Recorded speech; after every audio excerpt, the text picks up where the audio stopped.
এই শীতের দিনে আমার ফেভারিট পার্ট হচ্ছে আমার বাড়িতে এই ব্যালকনিতে বসে থাকা, মানে রোদ আসে সকালবেলা, এত সুন্দর।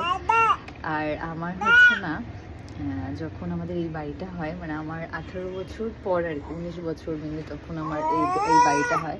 তো আমার ইচ্ছাই ছিল, মানে আমার আগে থেকে ইচ্ছা ছিল যে আমাদের যখন বাড়ি হবে, আমার একটা ঘর হবে নিজের আর কি, তখন হচ্ছে আমি বেলকনি সাইডের যে ঘরটা, মানে সে বেলকনি থাকবে আর কি রাস্তার পাশে, সেই ঘরটা নিয়ে। তো আমার এই ড্রিমটা কমপ্লিট হয়েছে। তো এখানে হচ্ছে খুব ভালো রোদ আসে ঠান্ডার সময়, গরমের সময় সবসময় ভালো রোদ আসে, ঠান্ডার সময় রোদটা ভালো লাগে। তা আমি আর মামাম এখানে, দেখো এই যে মামাম মামাম, আমি আর মামাম এখানে বসে রোদ পোহাচ্ছি। এখন বাজে অনেক, কটা বাজে এখন? 10টা মতো বাজে।